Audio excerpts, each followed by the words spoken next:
We're back, people. What is a nice little stream going on today? Going over two packages, one on offense, one on defense, that I really think changed the trajectory of the season for Miami and really helped out both sides of the ball in different ways. So I want to, feel like I've talked about them individually, but I wanted to just do a stream so I could really go in depth and talk about all the strengths and weaknesses of what those the 6-0 line jumbo package on offense brings, and then the three safety sets because Dolphins, and since we brought in Anthony Weaver, we always expected three safety stuff.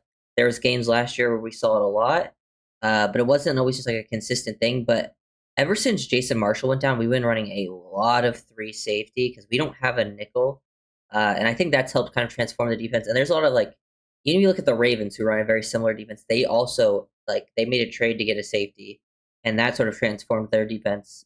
So I just wanted to talk about those things. What's up, Jeb? How you doing? But yeah, let's start with the 6-0 line jumbo package because I think that had a huge immediate impact. I think the three safety thing had sort of been building. I think the jumbo package was sort of out of nowhere, and it kind of really changed the Dolphins' offensive philosophy. So starting back during the Falcons week, this is where it all started. Julian Hill went down with an injury. The Dolphins, I mean, you even heard, I think McDaniel talked about it recently, I think Frank Smith, Butch Berry, and Ryan Slowick, or maybe, or Bobby Slowick, whatever, one of the Slowick brothers, the offensive one. They came to him with a Brunskill package, him playing 6-0 line, because that's what he did at Tennessee. If you watch that film, I remember watching it. I think I even broke down some of those plays in the initial Brunskill video.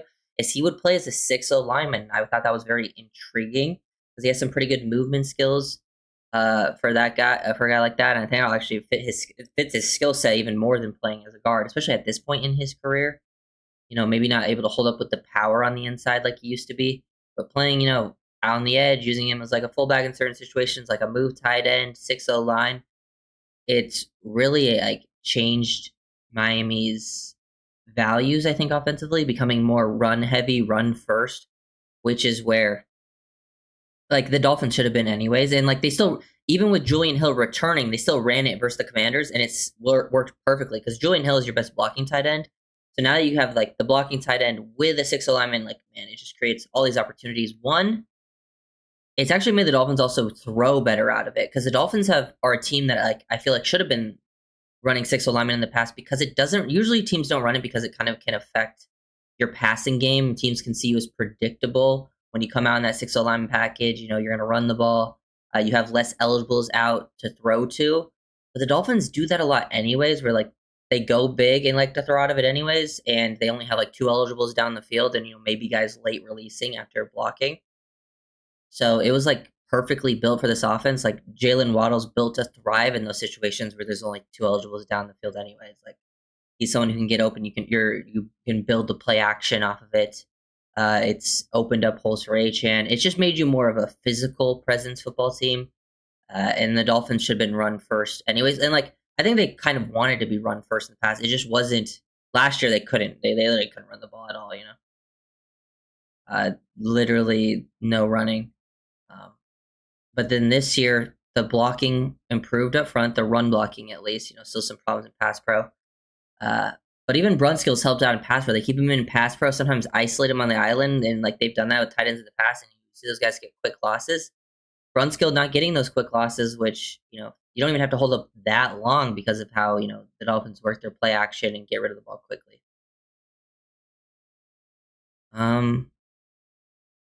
Ryder, did you see all my questions? Yeah, I think I responded to at least one of them.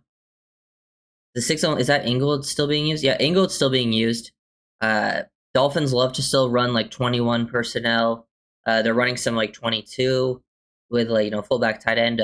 Basically, Ingold has been playing around the same amount because Julian Hill wasn't playing for a lot of those games, and they still had him out there being a lead blocker. They're putting him at tight end, things like that. Any other line who could be number 6? I think if Austin Jackson returns, I wouldn't be surprised maybe if Larry Borum would have got some run there too. But I don't think they're gonna I don't think they're gonna mix it up with Brunskill. But let's say Brunskill were to get like injured, like miss time. I think you could put like Borum there. I don't know if anyone else would really be as valuable because I think you're looking for like some guys who can move and run block. Dolphins don't really have a ton of those guys at the back end of the roster. Maybe Andrew Meyer. Andrew Meyer would be interesting because he's like an undersized center that has some movement skills. I wonder if he returned from injury because I think he's starting to practice now. He would be an intriguing 6 lineman.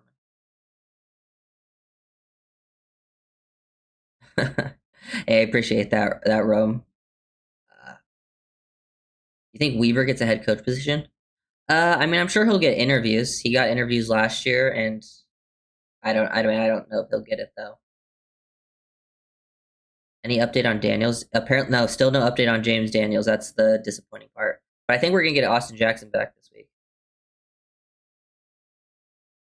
How many times do you 6 online as a standard package? I mean, I can check how many times Brunskill was on the field. I mean, I don't know if we ran it 57 times. That seems like a crazy amount, but I'm betting it was a decent chunk. All I have to do is look at how many snaps Brunskill played, and that will tell me how many times. They ran 601 minute. And Brunskill played. Let's see. Where is he? Yeah. He played 40% of the snaps. So they ran it 40% of the time. Which is a decent chunk. Like that's for like your different personnel packages. Like let's look at these snap percentages. And then you have Julian Hill played 46%, Greg Dulcich played 54%. So like those tight ends are pretty splitting time at tight end pretty evenly. Angold played 41%, so he's still out there about 40% of the time. AJ was struggling earlier this year, I feel like. Am I wrong there? He only played like half a game. Like he played like a 3/4 of the first game. So I don't know. I don't think he played a bad game versus the Colts. But I don't think it's enough of a sample size to say he was struggling earlier in the year, you know. Better see you. Should Brooks, Brewer, HN, and Waddle make the Pro Bowl worthy? Anyone else? Let me look at our roster real quick. I don't think so. Like I don't even think like Waddle's been very good, but I don't think he'll make the Pro Bowl. He might make it as like an alternate. There's just so many good receivers in the league. Brooks should definitely make it as a linebacker. Brewer should definitely make it as a center. And I think Achane should also make it as a running back. There's a lot of good running backs, but I still think he should get there. I think Patrick Paul should be in consideration. I don't think he'll maybe actually get it because there's so many left tackles that are bigger names ahead of him. I would also throw Minka a shout. I think Minka's been pretty dang good this season.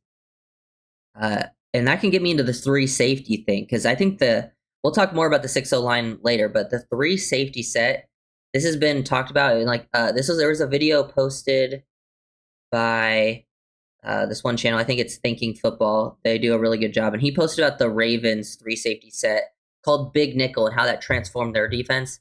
Dolphins run a very similar system to Baltimore. You know, that's where Anthony Weaver came from. And we've been running 3 safety. We ran it last year, ran it some this year early on. But now it's like a ton of snaps of 3 safeties. Like a lot of snaps. Majority of the defense is being ran through Big Nickel. Most teams like nowadays run Big Nickel.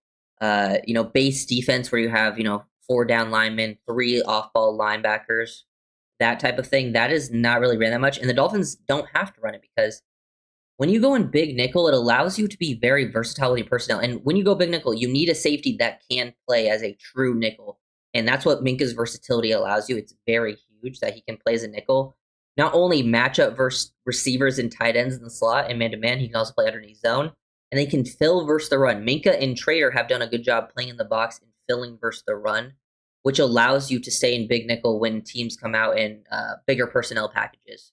I think the perfect example is that one play versus the Bills. I broke it down a few different times, but it was versus the Bills. It's the one really good Jordan Brooks tackle for loss, but Trader is also in the tackle for loss versus Buffalo.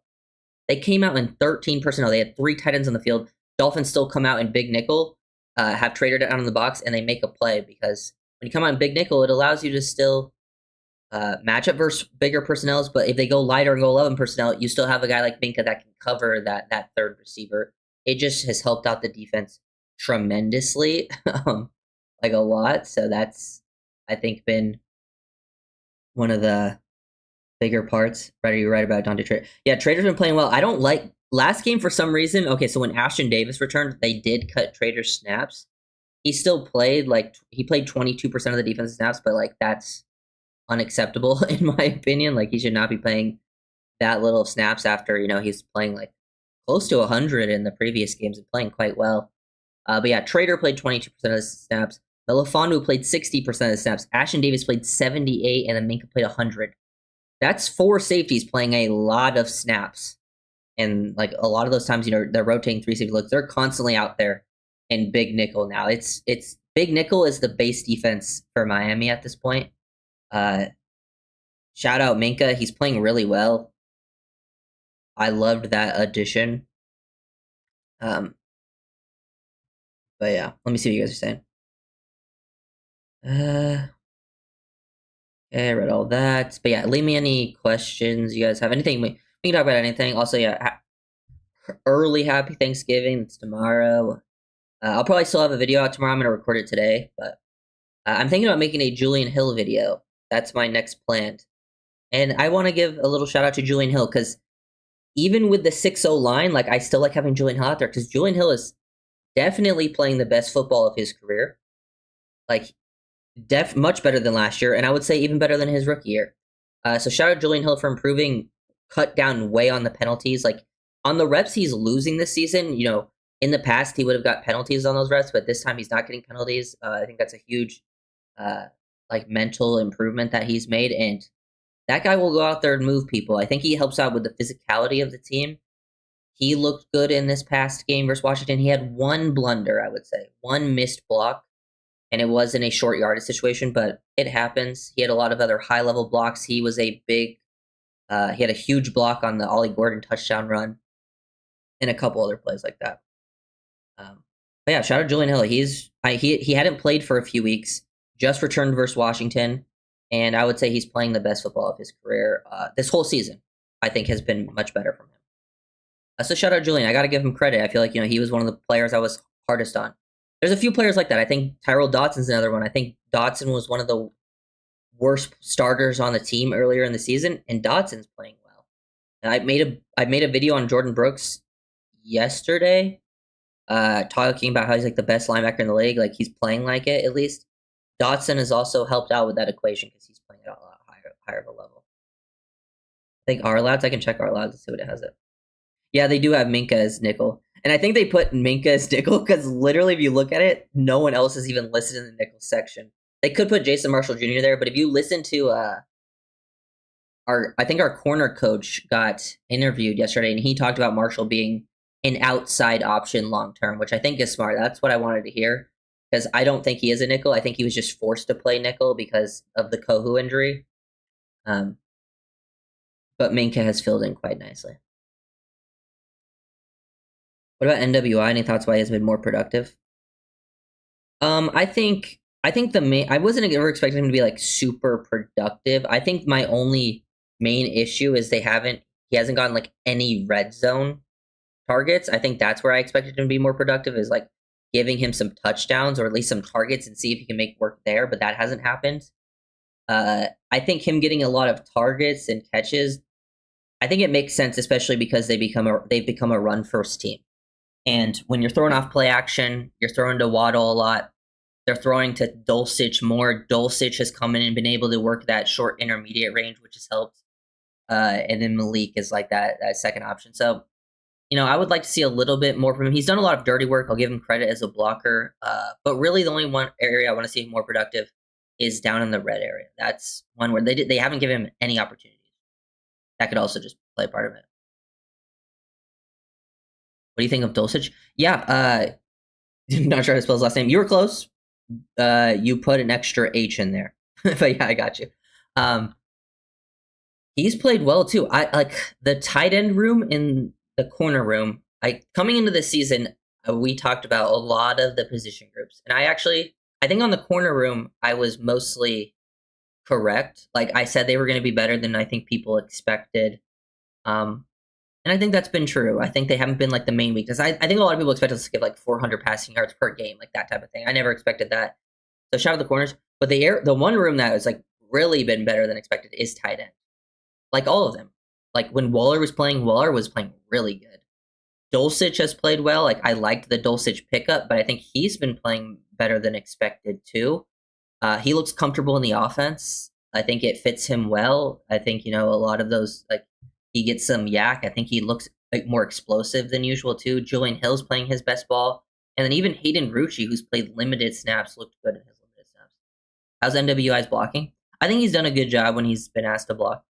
I think NWI, Cedric Wilson, who they just added, said I got to give credit to Cedric Wilson as a blocker. They've been out there doing a lot of good work on blocks, especially on like crack tosses.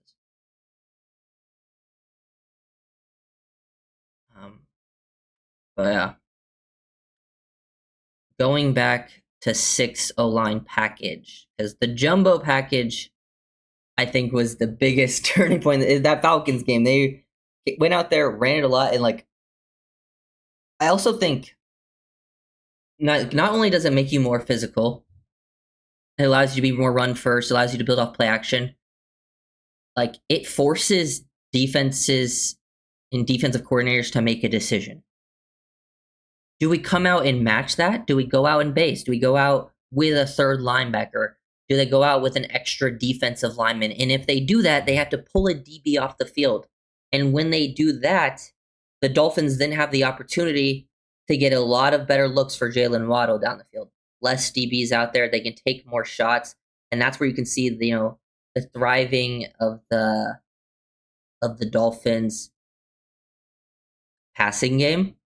And I think that's why, if you look back at the Ravens game, the one game the jumbo package maybe didn't work as well. Like you still found success with it, but the Ravens were the one team that could match you personnel wise. They could stay in that big nickel, like what the Dolphins are doing with big nickel. You can still stay out in big nickel to stop. It helps you, I think, have like the healthy medium of stopping run and pass with your packages.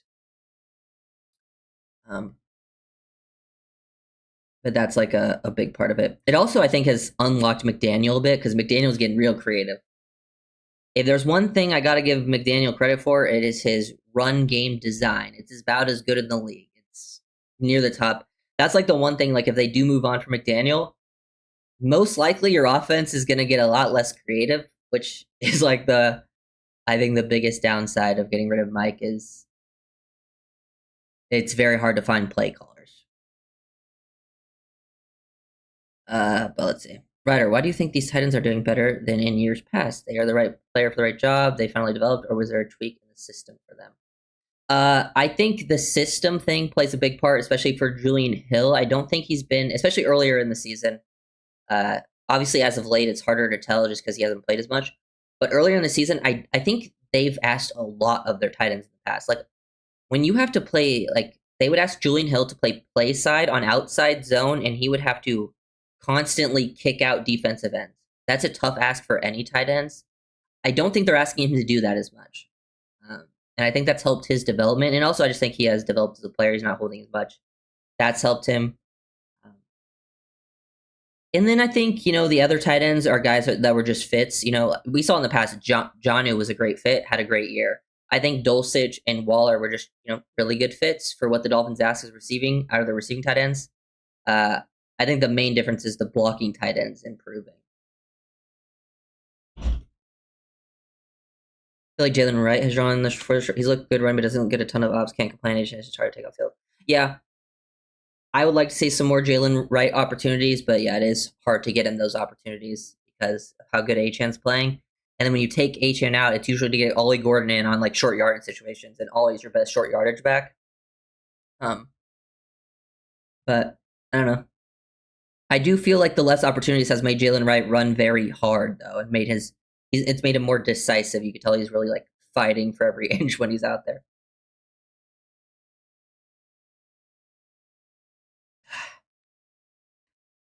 But it should be interesting. Dolphins, yeah, you post the schedule. They play the Saints next. Saints probably won't even have Kamara in this game. Then we play the Jets. Lots of winnable games on that schedule. We'll see how they end up doing. Oh God, I'm getting a random text verification link. Someone think they're trying to scam me. Okay.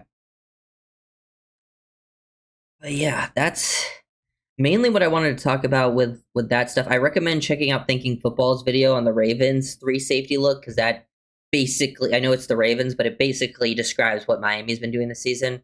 And it also shows, like, if the Dolphins are running a similar system next season, this safety class is pretty good. I wouldn't mind adding a safety fairly high in that draft class, especially if they were to move on from Minka, because I think that's a possibility with just the contract stuff. You never know. And there's some good safeties in the class. And I think if the Dolphins, I want to say, like, if the Dolphins keep getting a lower pick, like they're not picking as high in the draft, I think a pick in safety in the first round, like Caleb Downs, becomes more of a possibility, because safeties don't go top 10. They just don't. Like, the last safety that went top 10 was it was like, I think it was Jamal Adams in 2017, and that obviously wasn't worth it. But even like the best safety, like Kyle Hamilton, one of the best safety prospects in a long time, didn't go top 10. And I think Downs is another guy that probably won't go top 10, even though maybe he's a top 10 player in the class, just due to that value. So that becomes a possibility if they're just going BPA, which I think they should be going BPA in the draft. I think nearly every position should be on the table. Obviously, there's certain ones you don't pick, but the usual ones, I don't think, like, if you're in the first round, you can't just be like, okay, we're not taking a safety, we're not taking a tight end, we're not taking a guard. If it's best player available at those positions, you take them. All right, how would you grade Tua's play up to this point? Below average, average, above average? Wasn't Igno a top 10? Igno. I don't know who you're talking about. Is it just me, or is Greg Dulcich potentially a gamer? Yeah, I talked about Greg a little bit earlier, Larry, but yeah, I agree. He is a gamer. I like what he's done. I think his style just fits the offense and fits Tua, and I think that is something that I think can unlock. Like, Tua does a good job of unlocking those types of players, the guys that kind of thrive in that short to intermediate, that can, like, flip their hips, get upfield, pick up some tough yak, and he's running hard too. Getting down the field, clearing out when you need to clear out, that's important in the system. I like what I've seen. But go back. You asked about Tua's play. I would say this season, yeah, I was like, I think he's talking about Igbenogany, but yeah, Igbenogany was a safe corner, and he went like 29. But back to Tua, I would say this season he's played below average. Probably, yeah, the worst of his career. Not his career, actually. Probably early on in his career was worse. But definitely his worst in McDaniel's in tenure. I think and also I think a lot of that worst, like, it's come in like a few games that have really brought down his stock. Because a lot of the other games, I would say, he's played average to above average. But then there was like 2 or 3 games where he played like really bad, and that brings down the average a bit. I don't know. I think, there's a lot of variance in football. You look at quarterbacks, and they go, if you're not one of the elite guys, even some of the elite guys too, it goes very up and down. I think it depends on situations around you. It depends on the context of the game and how it's going, game flow. Sometimes it's a matchup thing. Sometimes he's going to play quite well. Sometimes he's not. But man, I don't know. Have you guys watched the Vikings play? Dude, JJ McCarthy might be one of the. He's playing like one of the worst starting quarterbacks I've seen in very long time. I kind of feel bad watching it. It's that bad, and it's been like almost every game he's played too. That's hard to watch. Yeah. Let's see. I talked about that. Looks like we might be getting. The Dolphins made like a pickup yesterday. We got it signing guy to a practice squad from the Bills, linebacker. I don't really know much about him, so I don't really have any takes there. But apparently he was a story on Hard Knocks, so who knows? I've been watching some draft people recently. I just posted a video to members, and it's also on my Substack. I recently, my Kenyon Sadiq video, who's like the top tight end, it got blocked. I've never had a video get blocked, so I have started a Substack where I've had to start posting draft stuff. So if you want to subscribe over there, I'm going to be putting all draft stuff there for sure. And then I'm still be trying to post the draft stuff to YouTube. It's just that's the copyright there is very difficult. I've watched some more tight ends. I like this tight end class again. Last year's tight end class was very good, one of the best in recent times. And like you watch it, look at all the top tight ends; they're all playing well. I would love to take a tight end in next year's class. Linebacker, same. Like those classes are very good, and I think those are positions that the Dolphins could still use some help in the future, even though those guys are playing better than this year than in years past. We can talk about the rookies. I think all the rookies are showing improvement too. 2 to the Vikings, given Flores. I actually think, to be honest, if Flores wasn't there as the defensive coordinator, man, I actually think like Tua to the Vikings would be like, if Tua did go to another team, that's probably like his best fit.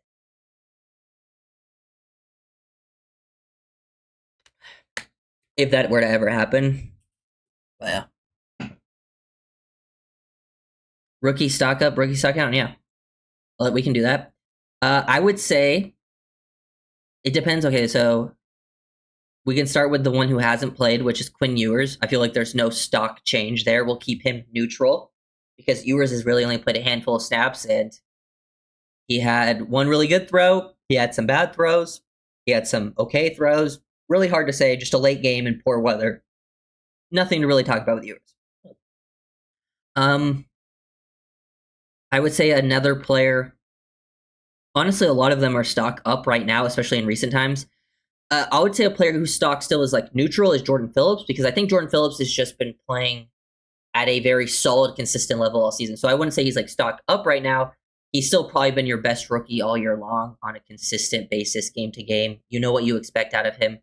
Shout out Jordan Phillips. His ability at the point of attack versus run is very, very solid.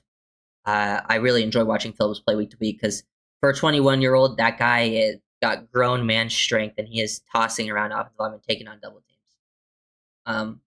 Then we can get to the stock up players. I would say the 2 biggest stock up players as of right now, or let's say 3. These are the 3 big stock ups, at least in recent weeks. And I would say the last 5 weeks for Kenneth Grant have been just like slightly increasing. So I think he's just getting better every week. It's not like a huge jump up, but like since that Browns game, I would say Kenneth Grant has been on an upward trajectory, playing better each and every week. And you're starting to see him like create some big penetration in the backfield. Like he's playing with a lot more confidence, playing with more comfortable. So I like seeing out of the Grant. And then the late round guys who have been playing a lot better is Zeke Biggers. He's actually getting opportunities. He's not playing perfect, but for a 7th round pick, that's like a late round guy. These past 2 weeks, he's had a lot of run stops. Now, he's had some negative plays. I broke those down and hit that video if you haven't seen it. But I like what I've seen. I liked his usage. They play him a lot as like a 5 technique, a bigger body, long guy. You don't want him playing as a nose or a 1 tech, because when you have those guys that are super tall in there, they can get moved out. You got to play with good pad level in there. That's why Jordan Phillips is really like your nose 1 tech. He plays some 3 tech too. But Biggers, you allow him to use his length and his penetration. Like he's more of a penetrator than like a 2-gapper, in my opinion. So I like what I've seen from Biggers. That's good work for a very late 7th round pick. And then Dante Trader. Trader and Biggers, I would say, for the late round guys, are the ones that have really stepped up recently. Trader a little longer than Biggers, because I think Zeke's only played the last 2 weeks, really. Trader, since the Falcons game, has been like the Chargers game where he missed that tackle. After that, different player. Falcons game, he played great in coverage. The Ravens game, he had some miscues, but he was all over the field making tackles. Same with the Bills game. Then they kind of cut his snaps versus the Commanders because the other safeties came back healthy, but he still looked good. He plays smart. He plays with like a controlled aggression, which I like. Just instinctive player that's very willing to get involved. That's what I think you want out of your safeties. He does his job. Then the other rookies that I haven't mentioned are Ollie Gordon. I would say Ollie is probably still around the same stock as he's been all year. He kind of fluctuates a little bit, but he brings a lot of good short yardage. Like what you get out of him in the short yardage stuff. He's done a lot of good job there. Had a pretty good game versus the Commanders, so I would give him a little slight stock up. But that's about when all he's gotten the touches, he's usually had pretty solid games.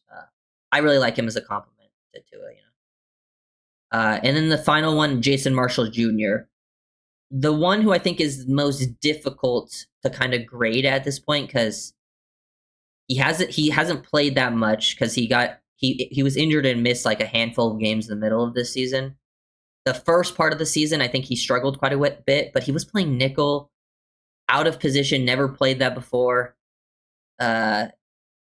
He the whole defense was struggling too. So that's like when the defense was bad is when he was playing. When the defense started playing better, he was still out with injury. And now he's returned the past couple of weeks and played snaps. He played a little bit versus the Ravens, but then really the Bills and Washington games, he got some snaps, got some coverage stuff. The Bills game was pretty hit or miss from him. I thought he played pretty good on the outside, but struggled in the nickel. And against Washington, I think it was a pretty solid performance from him. I think he had some good tackles near the line. And as the nickel, he did miss one, but he made a few tackles near the line. And then he had some really good reps on the outside. When Brent got injured, Marshall played on the outside, and I thought he looked good in man. I think he's a very smooth cover man corner. That's where he's at his best. So I would like to just see him get more opportunities where he's most comfortable. I don't know if we're really going to get to see that much until next season for him. So he's more someone I'm like, I've seen enough to at least know there's that potential and promises there, but I still need to see a lot more to be like, okay, is he actually a keeper? But he's definitely someone like, okay, at least give him an opportunity to fight for playing time next year. I think it's ironic that the last 2 years are probably the best Dolphin drafts, and you had Greer to go. Yeah, probably. It's sometimes how it works out. Also, to be fair, like it is tough because it is in the McDaniel era, and then but the first 2 drafts they didn't really have picks in the McDaniel era. At Brooks What Blocker. Remember McDaniel's comparison between the taking games, how on the nose that turned to be? Oh yeah, true. Imagine if they just took. So I know at the second round pick, I think they talked about it in an interview that McDaniel wanted to take